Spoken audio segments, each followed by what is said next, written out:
Hi all, it's budget week and I'm sure if you're a trader, you're very excited for this upcoming trading week. This union budget is going to be presented by Mrs. Nirmala Sitharaman, our finance minister, for a record 9th time. And what is special about this union budget? It is going to be presented on a Sunday. And what makes it even more special, the stock markets are open on this Sunday. Yes, I know it doesn't happen very often, but this time on February 1st, the stock markets will be open on a Sunday for the budget trading day. So it's not just any other trading session. It's a trading session just put in for budget trading alone. So if you're a trader who wants to make use of it, then you definitely have to be up and about on this Sunday. Yes, you have to get your laptops ready, you have to get your trading terminal ready. Also, you have to get a trading strategy ready. And that's what this video is about. First, we'll look at few strategies that you can possibly deploy in the Indian markets for this Sunday's trading session. And then we'll get into few tips and tricks that you should be keeping in mind if you want to get out of this Sunday profitably. So if that's the case, what are you waiting for? This is Ajay Ajith. Welcome to Market Feed. So the first agenda, as we discussed, is to look at few common trading strategies that you can deploy in your account, right? We'll look at the backtest data of all of these strategies and we'll look at which one is good for you and which one is not. So let's get started. Now this is a platform called as AlgoTest, and here you can come in and backtest any of your systematic strategies that you're interested in. Again, as always, this is not a paid promotion, right? If I'm showing you any product that is paid, I'll make sure I disclose it to all of you. So here you can see that I'm going to deploy a very simple intraday strategy. What is the most common strategy that a lot of people want to deploy in the market on a budget day? Yes, it is a long straddle. That means people want to buy a call option, they want to buy a put option, both at the same strike, and then wait for the market to give a big move on either side. Yes, I know that's what a lot of you have already been thinking. So let's quickly run the back test of that strategy. So what are the rules here? At 9:35 a.m., I'll buy a call and a put wherever Nifty is closest to, and by 3:15 p.m., I'll square it off, right? Those are the rules for this strategy.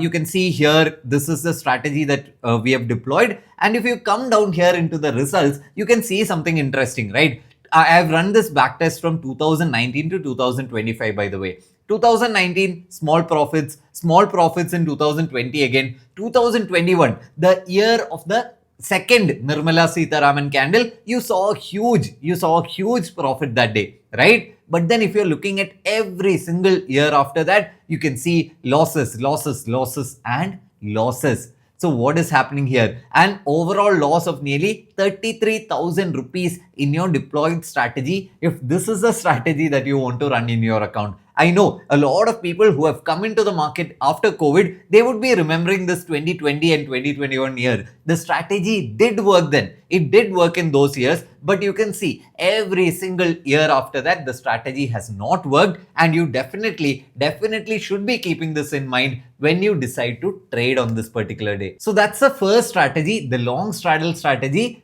The theory is nice. You're trying to capture a lot of volatility in the market, but in reality, it simply does not work. That's what the data shows. Now let's look at a short straddle, right? Which is the exact opposite. So here we'll be selling a call and selling a put. Again, entry time is 9:30 a.m.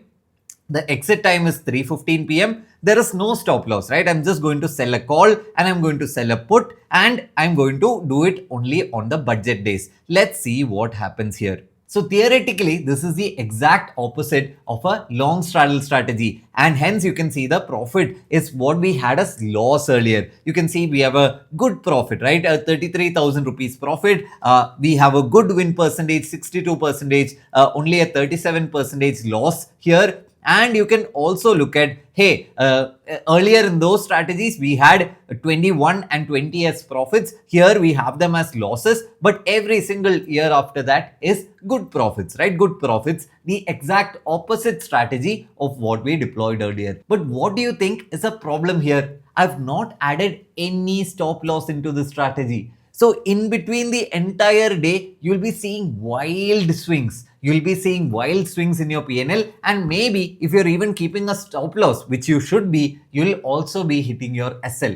So what is going to happen? The market will start trending on one side and it will hit your call stop loss, and the market will fall down from there and it will hit your put stop loss. That is what is going to happen. I'll demonstrate it by adding a stop loss logic here. Here I've sold a call, I've sold a put, and I've bought a call option and I've bought a put option. So what is this? If you know it, you know it. It is called as an iron butterfly strategy, right? An iron butterfly where you sell a call option and a put option at the money of wherever Nifty is exactly right now, and you buy slightly out of the money call option and slightly out of the money put option, right? And if you're coming to the results here on the budget days, you can see once again the results are not that impressive, right? 2020, not, small profits, 21, good profits, but then 22, 23, 24, all of the years going into deep reds. And overall, the profit, I'm sure, won't be even enough to cover up your trading charges, right? So you can see that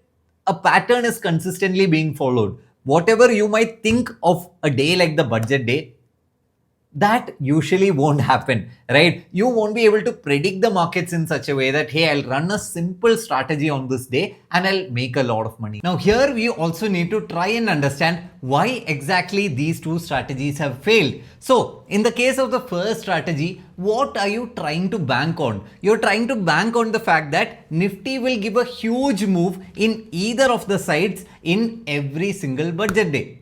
Two things. One, as we see in this table right here, Nifty has not given huge intraday volatility in every single budget day. Okay, now let's keep that aside. Now the second thing is what is called as an IV crush. IV or implied volatility contributes to options pricing. Let's keep it simple. It's called as an option Greek. It's one of the many option Greeks, including delta, you know, the time value of options, which is called as theta, all of this, right? So IV goes up when there is an uncertainty in the market. You can see it in every option chain. And here what you need to understand is that once any uncertainty is kind of done, the IV starts going down like crazy. That means towards the budget day, every single day, the IV of every single strike price will be high, So when you enter a position on Sunday morning, you'll be expecting that, hey, the either will be getting a good move on one side, the options will be going crazy.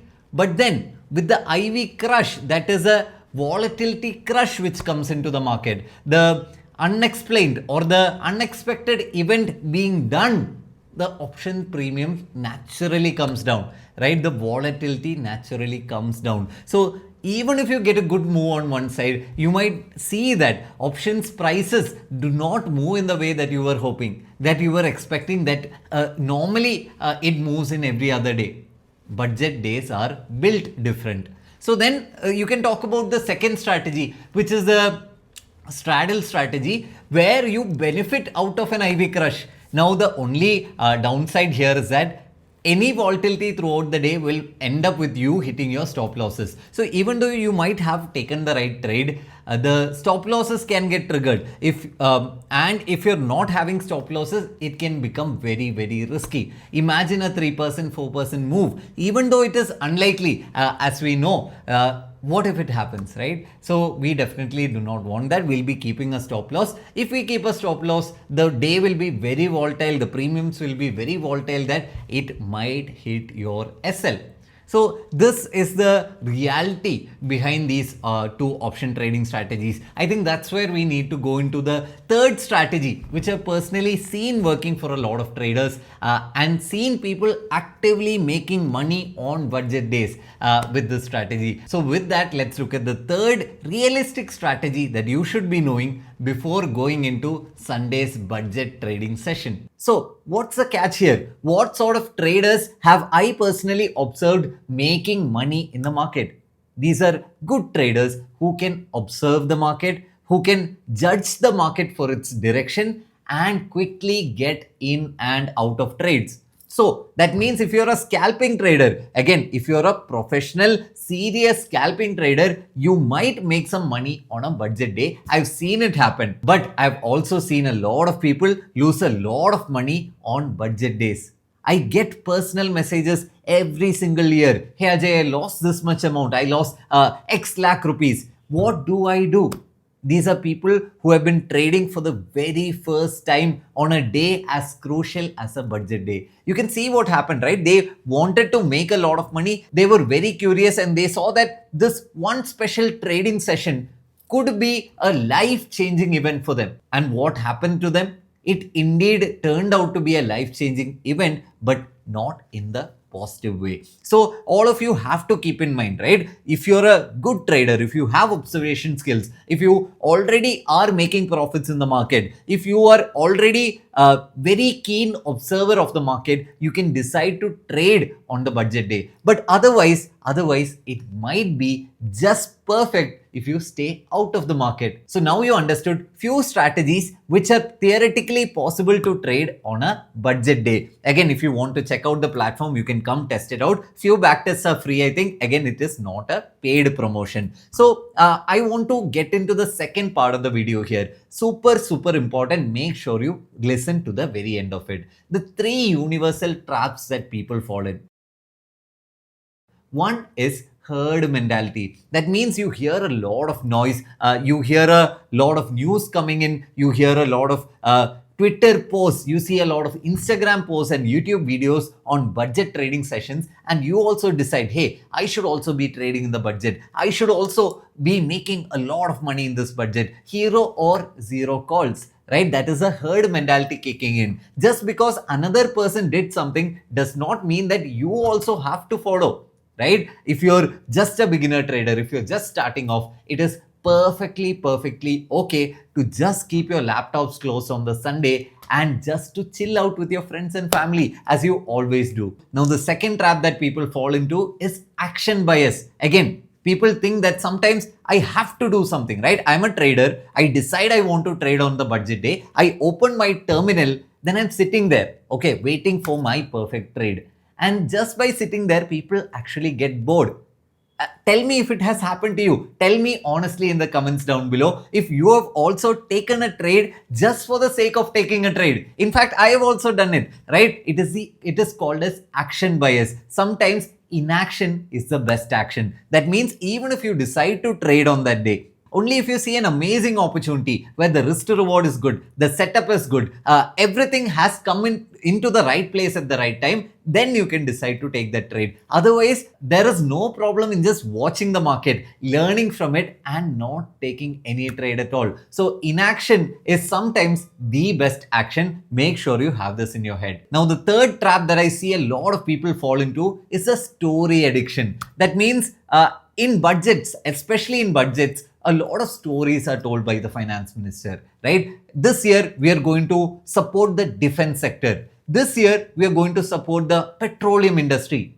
And people get addicted. They start hearing all of these stories and then they decide, hey, what if I trade on that story? What if I buy a call option in Reliance? What if I buy the stock in an intraday position and decide to square it off? And they decide to get into just purely for the story. Again, the theory is good. We have often seen that stocks tend to rise up and move up in times of finance minister announcing such updates. But again, what is the reality here? If you're not a quick trader, that means if you cannot get in and out of these stocks pretty fast, you're going to burn your hand. And two, your news is most likely going to be a bit late, at least a few 30 seconds late. Right? That is what is realistically going to happen. Now the news is 30 seconds late, something happening in Delhi, reaching your TV in your home office, that is going to take 30 seconds. Now, again, you have to understand what the minister is talking about, add the stock into your watch list and then go click on the buy button, enter the quantity. Then by the time you hit enter, maybe it's 1 minute after this announcement was really made by the finance minister. What is going to happen here? Pro traders, that is institutional traders, would have already gotten into the stock and you would be entering at inflated valuations. Do we want that? No, right? We always want to buy low and sell high. Nobody wants to buy high and sell low. That is just you ending up making losses. So I've seen this also happen, and people are often confused. Hey, why did this? I bought in at the right time. Exactly when the minister announced, I bought into the stock, but then still I burned my hand. This is the reason you're not having real-time access to any of these news. Make sure you keep that in your mind. And now let's wrap the video with one more thought that I'm sure will come in very, very useful for you. So if you're trading on a budget day, or any other risky day for that matter, right? The election results day, budget of the union ministry, let's say a day where the RBI federal interest rate decision is going to come. All of these days, you have to follow this one framework, and you'll make sure, I'll guarantee that you won't burn your hand.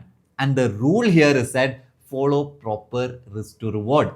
Again, if you're hoping for huge profits on all of these trending days, why not decrease your capital for that day? Why not decrease your risk for that day by decreasing your capital? In that way, you can reduce your risk. And if the trades go as planned, that means you start getting 30%, 40%, 50% returns as you hoped for, you can make up a good chunk of returns for yourself. Just take this example. Let's say you're trading with 10 lakh rupees on any other normal day. On a budget trading day, what if you traded with only 3 lakh rupees? You're hoping for huge profits, right? You're hoping for 3 times the profits of a normal day. In that case, your risk is contained to only your 3 lakhs worth of capital. If you follow the exact trading style that you used to follow before, you'll be able to, in the case of a profit, you'll be able to make good profits. In the case of losses, you'll be able to contain it and not burn your hand. Again, this is super, super important. Every trader who I've seen making money consistently in the market always follows this one rule: proper risk management and money management. No other strategy comes close. This is the only thing that you need as traders to make money consistently from the stock market. If you do not do this, definitely you won't be making money. But if you do this right, you are going to be in the top 10% of traders who have the potential to be profitable at the end of such volatile trading sessions like the budget day, or even at the end of a financial year. So personally, I'll be running few discretionary trades from my account on this Sunday for the budget day. I'll be keeping my position sizing very, very low. That means at least 1/10 of my usual capital. Just because I want to participate in that trading day, I want to trade myself, right? But if you're talking about MarketFeed's algo trading strategy, we are going to be very conservative and stay out of the markets this week. So if you're already a customer, you might have seen that in the MarketFeed app already. Now that's the end of the video. Hoping that you got a lot of value, a lot of learnings from this video, and that you're able to use it in an interesting, intelligent way. This is Ajay Ajith signing off. See you all. Bye bye.